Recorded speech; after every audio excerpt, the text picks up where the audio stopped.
कृषी विभागाच्या चुकीच्या धोरणामुळे शेवगाव तालुक्यामध्ये 40,000 शेतकरी पीक विमा भरूनही विमा रकमेपासून वंचित राहिलेले आहेत।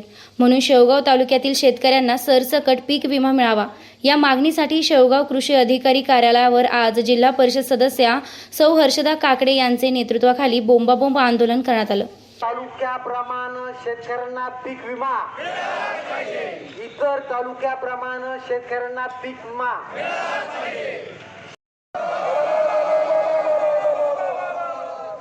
आता भाषण सुरू।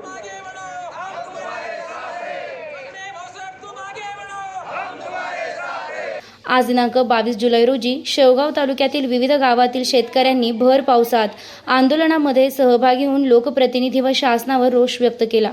यावेळी ॲडव्होकेट शिवाजी काकडे, तहसीलदार प्रशांत सांगडे, उपविभागीय कृषी अधिकारी काळे, तालुका कृषी अधिकारी अंकुश टकले, जगन्नाथ गावडे, सुरेश चौधरी, अरुण जाधव, अनिल मुंडे यावेळी उपस्थित होते। त्यांनी ताबडतोब कृषी अधिकारी शेवगाव यांना ताबडतोब संपर्क करायचा आणि कोणतेही लिंकिंग त्याबरोबर घ्यायचं नाही। जे खत पाहिजे तेवढंच एकमेव खत घेणं गरजेचं आहे आणि त्या संदर्भात बोर्ड लावण्याचं काम 2 दिवसाच्या आत ते सगळ्या खत दुकानामध्ये बोर्ड लावण्याचं काम तालुका कृषी अधिकारी करणार आहे। तालुक्यावर हा जो अन्याय झालाय पीक विम्याबाबत, त्याच्यात कोण दोषी असं सिस्टीममध्ये का लोकप्रतिनिधी याच्यामध्ये कोण दोषी आहे?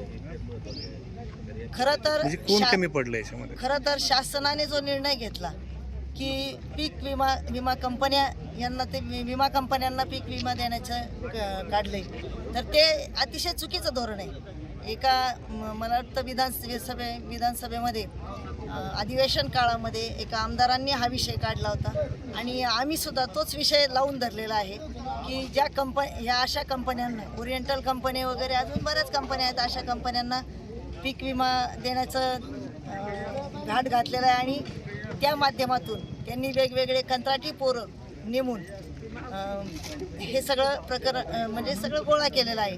तर आमची मागणी अशी आहे की या विमा कंपन्यांना कुठलंही काम देऊ नये, तर राष्ट्रीय कृषी विमा पीक विमा योजना जी शासनाची आहे तीच योजना लागू करावी आणि त्या संदर्भात आम्ही म्हणजे वरती सुद्धा आम्ही भेटणार आहोत। हे लोकप्रतिनिधींचं अपयश आहे, कारण लोकप्रतिनिधींनी जर लावून धरलं असतं की आम्हाला या विमा कंपन्या नको आहेत, आपल्याला शासनाचीच विमा कंपनी पाहिजे की जी विमा कंपनी या सगळ्या लोकांना, शेतकऱ्यांना न्याय देऊ शकते आणि शेतकऱ्यांच्या बांधावर जाऊन शेतकऱ्यांच्या बांधावर जाऊन जी पाहणी करायचं काम हे आपले तलाठी आणि कृषी सहाय्यक हे करू शकतात।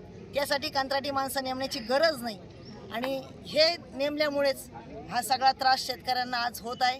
त्यामुळेच आपल्याला पीक विमासुद्धा कमी बसलेला आहे आणि यामध्ये लोकप्रतिनिधीचं सगळ्यात मोठं अपयश आहे की त्यांनी ज्या तालुक्यामधून, ज्या मतदारसंघातनं त्या निवडून गेल्या, शेवगाव आणि पाथर्डी मतदारसंघातनं, तर पाथर्डीला वेगळा नाही आणि शेवगाव तालुक्याला वेगळा नाही, हा अन्याय त्यांनी शेवगाव तालुक्यावर केलेला आहे।